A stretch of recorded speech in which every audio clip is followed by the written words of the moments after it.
नमस्कार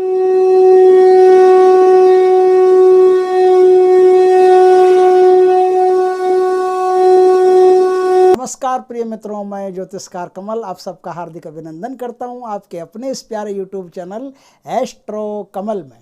दोस्तों, आज सामने जो नवरात्रि आ रही है, और ये नवरात्रि तो हर बार आती रहती है, एक वर्ष में 4 बार आती है और 4 बार आदमी पूजा करता है। और पूजा करता है तो चाहता है कि कुछ अच्छे के लिए पूजा करते हैं, वरना कोई किस लिए पूजा करेगा, क्या ज़रूरत क्या है। कुछ अच्छा हो हमारे साथ, कुछ बेनिफिट हो, हमें कुछ लाभ हो, जिंदगी कुछ विकास करे, अर्थ की समस्या हो वो सुलझ जाए, घर में विवाह की समस्या हो वो सुलझ जाए, बच्चे के संतान नहीं हो रही हो वो हो जाए, कितनी समस्याएं हैं। उन सारी समस्याओं, वो सारी समस्याएं क्या है, हमें प्रेरित करती है कि नवरात्रा में आप उपवास रखो, नवरात्रा में आप देवी के व्रत करो, नवरात्रा में आप जाप करो, नवरात्रा में आप अनुष्ठान करो, नवरात्रा में आप, कोई कहता है हनुमान चालीसा का पाठ करो 108, कोई कहता है सुंदरकांड का पाठ करो, कोई कहता है रामायण का पाठ करो, लेकिन कुछ भी पाठ करो, आपको बढ़िया बेनिफिट कैसे मिलेगा। क्योंकि एक बात है, वो अक्सर हम जानते नहीं हैं। जानने वाले तो जानते हैं, जो अच्छे ज्ञाता हैं इन चीज़ों के, वो तो अच्छी तरह से रग रग पहचानते हैं, लेकिन आम आदमी बेचारा किस लिए इन सब चीज़ों में पड़ेगा, क्यों जानेगा, कैसे जानेगा। मैं बता देता हूँ कैसे जानेगा। हम उन चीज़ों को जानते नहीं हैं। प्रकृति में जिस समय देव शक्तियाँ सबसे ज़्यादा सक्रिय होती है, उसी समय इस प्रकृति में आसुरी शक्तियां भी सबसे ज्यादा सक्रिय होती है। देव शक्तियां सक्रिय हो और आसुरी शक्तियां सक्रिय नहीं हो तो देव शक्तियां निष्क्रिय हो जाएगी। नवरात्रा जैसे पर्व आते हैं जो शक्ति के जागरण के पर्व है, कुंडलिनी शक्ति के, चक्रों के, योगिनी चक्रों के, इन सारी जितने भी शक्तियां हमारे भीतर पड़ी है, उन सब शक्तियों को जागृत करने के ये पर्व हैं, जागृत करने की ये दिन है। तो 9 जागती रातें होती है। नवरात्रा का अर्थ होता है ये रात का दिन त्यौहार है, का ख्याल रखना। ये दिन में नवरात्रा का कोई लेना देना नहीं है। नवरात्रा का अर्थ है कि रात्रि काल में सारी दिव्य शक्तियां, आपकी सुप्त शक्तियां आपकी जागृत होने के लिए तैयार रहती है। लेकिन जिस समय दिव्य शक्तियां जागृत होने के लिए तैयार रहती है, उस समय आसुरी शक्तियां भी आपको ब्लॉक करने के लिए तैयार रहती है, आपका रास्ता रोकने के लिए तैयार रहती। तो आपको ज़्यादा से ज़्यादा बेनिफिट कैसे मिलेगा। आप पूजा करते हो, पाठ करते हो, अनुष्ठान करते हो, लेकिन मैंने ऐसा देखा है कि ऐसा करने के बावजूद आदमी दुखी है, और ज़्यादा दुखी है। इन सब के करने के बाद आदमी और ज़्यादा परेशान हो जाता है। क्यों हो जाता है, क्या कारण है, किस लिए हो जाता है।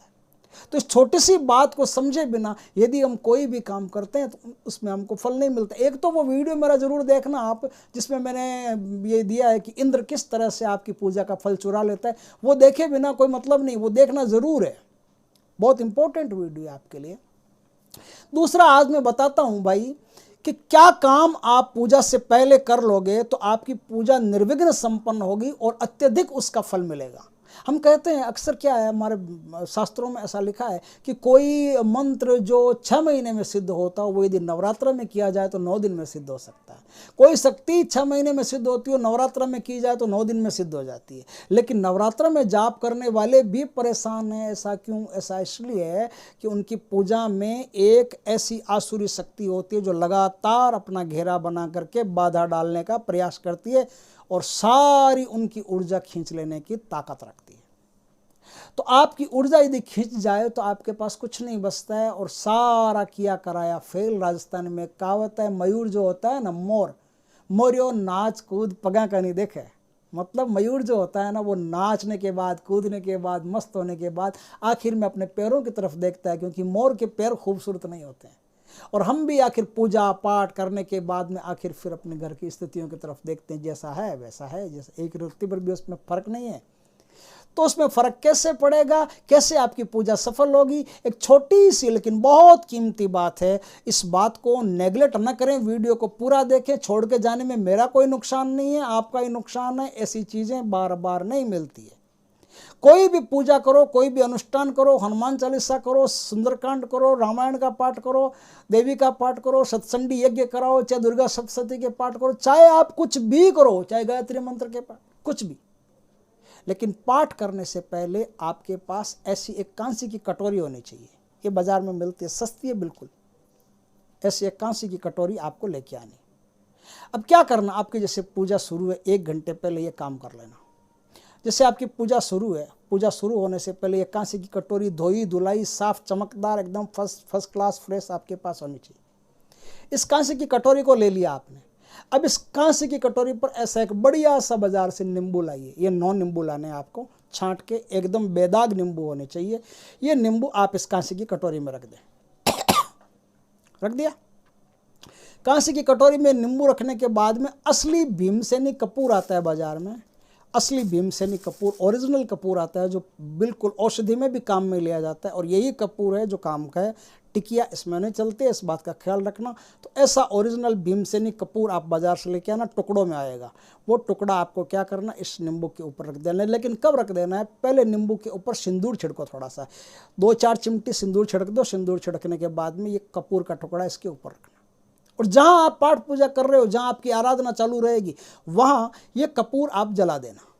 ये कपूर जला देने के बाद में अब आपका नींबू जलता है नहीं जलता है इसकी टेंशन नहीं करनी है। ये जो नींबू है जल गया आपका, जलने के बाद में इस नींबू को ले जा करके जंगल में, चौराहे पर, या किसी पीपल के नीचे, या किसी बहती नदी में, या बहते पानी में, कहीं भी आप इसको, गंदा नहीं होना चाहिए, बहते पानी में बोला तो गंदा नहीं होना चाहिए, साफ पानी बहता, वहाँ ले जा करके आप इसको विसर्जित कर दीजिए। ऐसा 9 ही दिन जब जब आप पूजा करो 9 दिन करना है। क्योंकि मैंने कहा है कि देवी शक्तियों के साथ साथ आसुरी शक्तियाँ पैरेलल चलती है। जिस तरह से रेल की 2 पटरियाँ बराबर चलती है, एक भी पटरी कम नहीं होती, एक भी पटरी ऐसा नहीं कि वो थोड़ा लेट चलेगी, वो कम चलेगी, नहीं नहीं नहीं नहीं। रेल की पटरी बराबर चलती है, दोनों पटरियां बराबर चलती है। उसी तरह से आसुरी शक्तियां और देव शक्तियां दोनों बराबर मात्रा में एक साथ चलती है, और आपके भीतर ये सब कुछ होता है। अगर आप थोड़ा सा मेडिटेशन करो, थोड़ा सा इन चीज़ों पर ध्यान दो, तो आपको पता चल जाएगा। इसको जला दिया, जलाने के बाद में आपके जो भी स्थान होगा वो स्थान आसुरी शक्तियों को बाधित कर देगा, और फिर आप जाप करोगे तो आपको जाप का कई गुना फल मिलेगा। बस ये एक काम करो, फिर आप देखो आपके जीवन में कितना चमत्कार घटित होता है। चमत्कार का मतलब कोई जादू टोना नहीं होगा, ऐसे कोई हाथ हिलाओ या कोई जो परियों की छड़ी नहीं है ऐसे जादू हो जाएगा, जो चाहो हो जाएगा, वैसा नहीं। चमत्कार का मतलब है कि आपको वास्तव में बेनिफिट तो मिलना चाहिए ना पूजा का, तो पूजा का बेनिफिट मिलेगा। ऐसे ही आप करके देखिए, 100% आपको पूजा का बेनिफिट मिलेगा, और पूजा का बेनिफिट मिलने से आपके जीवन में 100% विकास होगा। कोई शक्ति नहीं रोक सकती, कोई ताकत नहीं रोक सकती। एक बार इस उपाय को करके देखिए, बहुत बेहतरीन उपाय है। इस उपाय का ये जो वीडियो मैंने आज बनाया, ये मैंने बहुत सोच समझ के वीडियो बनाया है कि भाई अब जो सामने पूजा आ रही है, लोग करेंगे बेचारे, कोई हर आदमी पूजा तो करता ही है, किसके जीवन में कष्ट नहीं है, अपने कष्टों से निवृत्ति पाने के लिए करेंगे। लेकिन पूजा करने के बाद में यदि पूरा फल नहीं मिलता तो क्या फ़ायदा उस पूजा को करने का, और उल्टा नुकसान होता है। उल्टे घर में लड़ाइयाँ ज़्यादा होती है, उल्टा जो कर्जा है वो बढ़ जाता है, उल्टी बीमारी बढ़ जाती है, उल्टी परेशानी बढ़ जाती है। तो इस पूजा से तो नहीं करना है, बढ़िया है। तो फिर नहीं करने की तो हम हिदायत दे नहीं सकते। तो हम ये कहते हैं कि ऐसा काम कर लोगे तो करने के तुरंत बाद आपको 100% फ़ायदा मिलेगा। आगे एक वीडियो और बना रहा हूँ जिससे आपको अर्थ संबंधी कोई भी चिंता हो आपकी, तो नवरात्र में आपकी अर्थ संबंधी सारी चिंताएं नष्ट हो जाएगी। इसलिए वो काम आप ज़रूर करें। अर्थ संबंधी सारी चिंताओं को नष्ट करना हो तो नवरात्र में एक छोटा सा लेकिन बड़ा शक्तिशाली काम है, अगले वीडियो में वो पक्का देखिएगा। तो दोस्तों, वीडियो अच्छा लगे तो खूब शेयर करना, लाइक करना, कमेंट करना। पहली बार आप हमारे चैनल पर आए हो तो चैनल को सब्सक्राइब करना, पास में जो बेल आइकॉन का बटन वो दबा देना, ताकि हमारे ज्ञानवर्धक जानकारीपूर्ण वीडियो सबसे पहले आपके पास आ सके। जय माता दी दोस्तों।